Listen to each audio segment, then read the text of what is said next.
एक DM madam गरीब लड़की के भेष में फटे पुराने मैले कुचैले कपड़े पहनकर अपने चेहरे पर मास्क लगाकर एक थाने में जाती है और वहां पर दरोगा से रिपोर्ट लिखने के लिए कहती हैं।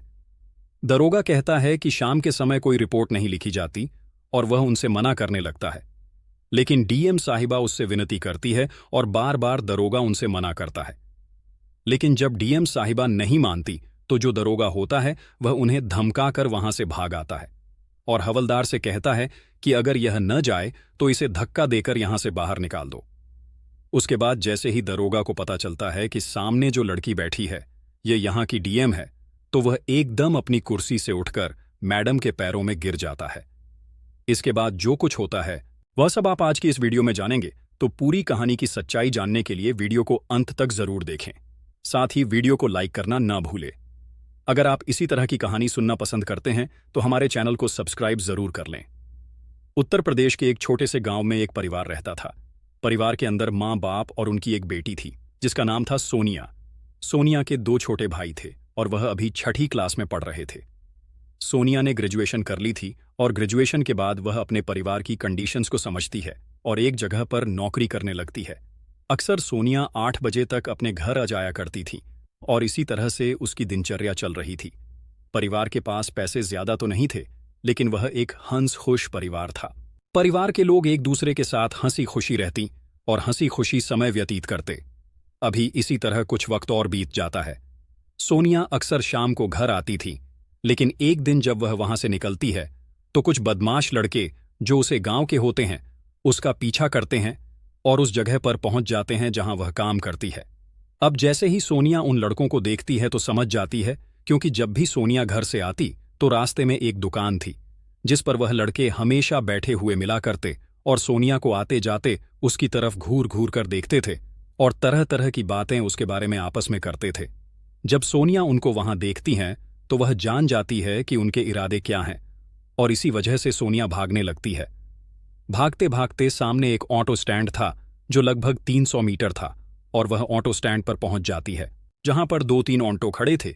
जैसे ही वह लड़के सोनिया की तरफ बढ़ते हैं, कहते हैं कि आज तो तू बच गई, कल तुझे कोई भी नहीं बचा पाएगा, हम तुझे नहीं छोड़ेंगे, और ऐसा कहकर वह वहां से चले जाते हैं। अब जो सोनिया होती है वह जैसे तैसे करके ऑटो में बैठी है और वह इन सभी बातों से बहुत ज्यादा परेशान थी। उसका मन बहुत परेशान था, उसके दिल में कुछ चल रहा था। उसके बाद सोनिया जैसे तैसे करके अपने घर जाती है, इसलिए उसे घर पहुंचने में काफी देर हो गई थी क्योंकि करीब 10 बज गए थे। तो उसके माता पिता भी उसकी चिंता करते हैं और उससे पूछते हैं कि बेटी क्या हुआ, आज बहुत लेट हो गई, इतनी देर कहाँ लग गई। तो पहले तो सोनिया सोचती है कि घर वालों को क्या बताऊं, लेकिन जब उसके दिमाग में वह बातें घूमती है कि वह आज बाल बाल बच गई, लेकिन वह कह रहे थे कि कल हम तुझे नहीं छोड़ेंगे, तो इसके बाद में मजबूरन अपने माँ बाप को सारी बात बता देती है और कहती है कि मेरे साथ ऐसा हुआ है, और वह लड़कों के नाम भी अपने माँ बाप को बता देती है। अब जैसे ही वह उनके नाम सुनते हैं तो हैरान हो जाते हैं, क्योंकि वह लोग गांव के बहुत ही दबंग परिवार के थे और उसे सोनिया के पिता चाहकर भी उनसे कुछ नहीं कह सकते थे। इसके बाद सोनिया अपने माता पिता से कहती है कि उन लोगों ने मुझसे कहा है अगर तू कल आएगी तो हम तुझे नहीं छोड़ेंगे। ऐसा कहकर फूट फूट कर रोने लगती है। इस बात को देखकर उसके माँ बाप भी रोने लगते हैं और बेटी को गले से लगा लेते हैं और उसे चुप करवाते हैं। कहते हैं कुछ नहीं होगा, सब ठीक हो जाएगा। माँ कहती हैं बेटा तू चिंता मत कर, तेरे पिता है ना, सब कुछ ठीक कर देंगे। लेकिन उसके पिता अंदर ही अंदर बहुत कुछ सोच रहे थे। वह कह रहे थे कि अगर मैं उनसे कुछ कहूंगा तो वह दबंग परिवार के लोग हैं, मुझे जिंदा नहीं छोड़ेंगे, और अगर मुझे कुछ हो गया तो मेरे घर वालों का क्या होगा। इन सभी बातों को सोचकर सोनिया के पिता की आंखों से आंसू टपकने लगते हैं और वह सोचते हैं कि अब मुझे क्या करना चाहिए। तभी अचानक उनके दिमाग में कुछ ख्याल आता है कि क्यों ना पुलिस स्टेशन जाएं और मदद की गुहार लगाई। यही सोचकर सोनिया के पिता पुलिस स्टेशन जाते हैं अपनी बेटी को लेकर और वहां पर रिपोर्ट लिखवाने लगते हैं। अब 10 बज चुके थे और 10 बजे जैसे ही बाप बेटी वहां पहुंचते हैं तो थाने का दरोगा होता है, वह थाने के अंदर आराम कर रहा होता है और इस दौरान बाप बेटी अपनी रिपोर्ट लिखवाने पहुंचते हैं। बाहर जो सिपाही होता है वह पूछता है कि आपको क्या काम है, तो वो बताते हैं कि हम रिपोर्ट लिखवाने आए हैं। तो वह सिपाही कहता है कि साहब अभी आराम कर रहे हैं। तो यह सुनकर सोनिया के पिता होते हैं, वह उस ऑफिस की तरह बढ़ने लगते हैं, लेकिन जो हवलदार होता है वह आगे आता है और कहता है, देखो, यह उनके आराम करने का टाइम है, और मैं तो ये कहूंगा कि चलिए यहां से अभी जाओ और सुबह आना, वरना दरोगा साहब आप पर चिल्लाएंगे और आपके साथ साथ मेरी भी क्लास लगेगी। इस वक्त वह किसी भी काम को नहीं करते हैं सुबह आना, लेकिन वह उसका बाप जो होता है वह कहता है कि मेरी बेटी जो है उसके साथ 2 लड़कों ने उसका पीछा किया है और वह कह रहे हैं कि हम तुझे कल देखेंगे। उनके ऊपर अगर कार्रवाई नहीं हुई तो कुछ भी हो सकता है, मेरी बेटी के साथ वो लोग कुछ भी कर सकते हैं। यह बात सुनकर हवलदार कहता है कि ठीक है भाई, अगर आपको जाना है तो बेशक चले जाओ, मेरा तो फर्ज आपको बताने का था। ऐसा कहकर हवलदार उन्हें आगे का रास्ता बता देता है। दोनों बाप बेटी ऑफिस के अंदर जाते हैं जहां पर दरोगा साहब आराम कर रहे थे।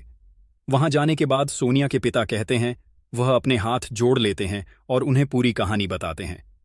जब जैसे ही दरोगा देखता है कि इतनी रात को रिपोर्ट लिखवाने आए हैं तो दरोगा के चेहरे के हाव भाव बदल जाते हैं और वह बड़े ही हीन दृष्टि से उनकी तरफ देखता है। जब पूरी कहानी दरोगा को उसके पिता सुनाते हैं तो वह कहता है कि इसमें क्या हो गया, वह लड़के तुम्हारी बेटी का पीछे तो कर रहे थे ना, तुम्हारी बेटी को हाथ तो ना लगाया और ना कुछ किया, इस बारे में मैं क्या रिपोर्ट लिखूं। और दरोगा उन्हें धमकता है और कहता है, जो हुआ ही नहीं उसके बारे में मैं रिपोर्ट कैसे लिखूंगा, अगर कुछ होगा तो देखा जाएगा। अब इस बात को सुनकर सोनिया के पिता होते हैं उसके सामने हाथ जोड़ते हैं, कहते हैं, साहब आपका सहारा है, कानून चाहे तो सजा दे सकता है। अब जिन लोगों ने इतनी बड़ी यह बात कह दी है तो वह क्या कल को कोई कसर छोड़ेंगे? अगर कल को मेरी बेटी के साथ कुछ हो गया तो मैं मुंह दिखाने के लायक नहीं रहूंगा। इस बात को सुनकर दरोगा और भी ज्यादा गुस्से में आ जाता है और कहता है, देखो, यह कानून है, यह तुम्हारे हिसाब से नहीं चलेगा, जैसा हम कह रहे हैं वैसा ही होगा। जब तुम्हारी बेटी के साथ कुछ नहीं हुआ है तो हम इस पर कुछ भी नहीं कर सकते। तुम अपनी बेटी को यहां से लेकर जाओ, अगर तुम्हारी बेटी के साथ कुछ होता है तो आकर रिपोर्ट लिखवाना। ऐसा कहकर दरोगा बाप बेटी को वहां से जाने के लिए कहता है और वह मायूस चेहरा लेकर बाहर निकलने लगते हैं। जब हवलदार यह बात देखता है तो उसे यह बात बुरी लगती है और उनसे कहता है, मैं आपसे कहा था ना कि दरोगा साहब इस टाइम पर रिपोर्ट नहीं लिखेंगे। इसके बाद वह बाप बेटी में मायूस होकर अपने घर चले जाते हैं। घर चले जाने के बाद बाप चुपचाप अपने कमरे में घुस जाता है। शाम से ही उसने कुछ नहीं खाया था, बिस्तर में ऐसे ही पड़े होकर सोचता है कि अब क्या होगा। ऐसे ही पूरी रात निकल जाती है। सुबह होती है तो सोनिया की मां अपने पति को कमरे में जाकर देखती हैं और उन्हें जगाने की कोशिश करती है, लेकिन वह दुनिया से विदा हो चुका था। यह देखकर उसकी मां रोने लगती है। मां को रोता हुआ देख सोनिया भी वहां आती है और उनके साथ फूट कर रोती है। अब इन सभी बातों को सुनकर कुछ पड़ोसी वहां आ जाते हैं और वह लोग जाकर मामले को समझ लेते हैं। इसके बाद पड़ोसी उन लोगों को सहारा देते हैं, कहते हैं, कोई बात नहीं, ऊपर वाले का खेल है, जो हो गया सो हो गया, उसमें कोई कुछ नहीं कर सकता। ऐसा कह के लोग उन्हें संतावना देते हैं और उसके पिता का अंतिम संस्कार हो जाता है। इसके बाद सोनिया ड्यूटी जाना बंद कर देती है। अब तक तो यह था कि अगर बेटी नहीं कमाती तो पिता कमा लेगा, लेकिन फिलहाल अब पिता इस दुनिया से जा चुका था और बेटी उन लोगों के डर की वजह से घर बैठ गई थी। इसके बाद दोनों माँ बेटी इस बारे में सोचती हैं कि अगर हम अपने पड़ोसियों से बात करते हैं तो कोई ना कोई पड़ोस का ऐसा व्यक्ति जरूर होगा जो उनके खिलाफ हमारी मदद कर देगा और हमें उनसे छुटकारा दिला देगा। इस बात को सोचकर सोनिया और उसकी मां पड़ोसियों से इस बारे में जिक्र करती हैं, सभी को बताती हैं और रोती हैं। लेकिन फिलहाल क्योंकि वह लोग लाचार थे, क्योंकि सोनिया के जो भाई थे वह छोटे थे और पिता इस दुनिया से जा चुके थे, अब जो पड़ोस के लोग होते हैं वह इस बात को देखकर पीछे हट जाते हैं। कोई भी उनकी मदद नहीं करता, क्योंकि जिस परिवार के वह लड़के थे वह काफी दबंग प्रवृत्ति के थे। कोई भी उनके बारे में कुछ कहता तो वह उसे लड़ाई झगड़ा करने लगते थे और कोई भी दूसरा व्यक्ति किसी और की लड़ाई में पढ़ना नहीं चाहता। वह सभी लोग चुप हो जाते हैं और सोनिया की मां को यह सब देखकर बहुत ज्यादा बुरा लगता है, लेकिन वह क्या कर सकते थे। इस तरह वह अपने घर के अंदर रहने को मजबूर होती है, उनके पास कोई और चारा नहीं होता। एक दिन सोनिया घर के अंदर बैठी थी, तभी अचानक सोनिया के ऑफिस के बॉस उसके यहां आता है। उसको साथ ले जाने के लिए उसे पूछता है, तुम नौकरी पर क्यों नहीं आ रही हो इतने दिनों से? क्योंकि सोनिया के जब पिता की मौत हुई थी तो उसके बाद उसके बॉस और ऑफिस वाले सोच रहे थे कि शायद पिता की मौत का सदमा है, इसलिए नहीं आ रही है। लेकिन जब वापस जॉब पर नहीं जाती है तो बॉस घर पर आता है और इस बारे में पूछता है, तो सोनिया की मां रो रो कर उन्हें सारी बात बताती है और बताती है कि पुलिस ने भी शिकायत दर्ज नहीं की है। अब जो सोनिया का बॉस होता है वह थोड़ी देर इस बारे में सोचता है और सोचने के बाद कहता है, ठीक है, मैं तुम्हारी मदद करूंगा। तो सोनिया अपने बॉस की तरफ देखती है और पूछती है, सर, आप इसमें कैसे मदद करेंगे? तो बॉस कहता है, शायद तुम्हें पता नहीं, पुलिस वालों से ऊपर भी एक अधिकारी है, हम उसे अधिकारियों से मदद मांगेंगे। वैसे मैं पर्सनली यहां की डीएम साहिबा को जानता हूं, क्योंकि जो सोनिया के बॉस थे उन्होंने भी यूपीएसएससी की तैयारी कर रखी थी, लेकिन उनका नंबर नहीं आया था, इसलिए वह प्राइवेट सेक्टर में नौकरी करने लगे थे। और यहां पर जो डीएम साहिबा है उन्हीं के साथ रहकर तैयारी क्या करती थी, तो दोनों में अच्छी जान पहचान थी। सोनिया के बॉस कहते हैं कि कल को तुम दोनों माँ बेटी मेरे साथ चलना, मैं तुम्हें उनसे मिलवाता हूं और वह तुम्हारी मदद जरूर करेंगे। इस बात को कहकर सोनिया के बॉस होते हैं दोनों माँ बेटी को अपने साथ गाड़ी में बिठाते हैं और उसे गाड़ी में लेकर सीधा डीएम साहिबा के ऑफिस पहुंचते हैं, जहां पर डीएम साहिबा बात करने के बाद वह सब रो रो कर उन्हें अपनी कहानी बताते हैं। सोनिया के बॉस भी कहते हैं कि यह मेरी एम्प्लाई है, बहुत अच्छी एम्प्लाई है, लेकिन यह बहुत ज्यादा परेशान है, आप इसकी मदद करें। और वह यह भी बताते हैं कि इसी सदमे में इसके पिता की मौत भी हो गई है। डीएम साहिबा ये सुनकर बहुत हैरान होती है कि पुलिस का काम ही यही होता है कि कमजोर व्यक्ति की मदद करें, कुछ गलत हो रहा है तो उनका साथ दे। लेकिन यहां तो पुलिस अपना काम ही नहीं कर रही। हालांकि अगर पुलिस एक छोटी सी धमकी उन लोगों को दे देती तो उनकी हिम्मत ना होती कि वो पुलिस वालों के सामने कुछ बोल पाते। तभी जो डीएम साहिबा होती है वह सोनिया की मां को विश्वास दिलाती है, कहती हैं कि तुम परेशान मत हो, मैं जल्द से जल्द इस बात पर कोई ना कोई कार्रवाई करूंगी और जब यह कार्रवाई होगी तो आप लोगों को पता चल जाएगा। ऐसा करके डीएम साहिबा उन्हें आश्वासन देती है और उसके बाद उन्हें उनके घर भेज देती हैं। अब सोनिया का बॉस उन्हें उनके घर छोड़ता है और वापस चला जाता है और कहता है, आप चिंता मत करो, डीएम साहिबा बहुत ईमानदार है, वह इस केस पर जरूर काम करेंगी। डीएम साहिबा इस केस के बारे में सोच रही होती है और वह सोचती है कि एसपी साहब को फोन करके उनसे कहा जाए कि आपके थाने में ऐसा ऐसा हो रहा है, वह मामले को सही कर देंगे। लेकिन जो डीएम साहिबा होती है कि हो सकता है एसपी साहब भी जुड़े हुए हों, क्यों ना मुझे खुद जाकर यह मामला देखना चाहिए। इसी बात को सोचते हुए डीएम साहिबा अपनी एक छोटी सी टीम का गठन करती है और शाम के समय, जिस समय सोनिया बता रही थी, उस समय पुलिस थाने के अंदर दरोगा आराम करता है।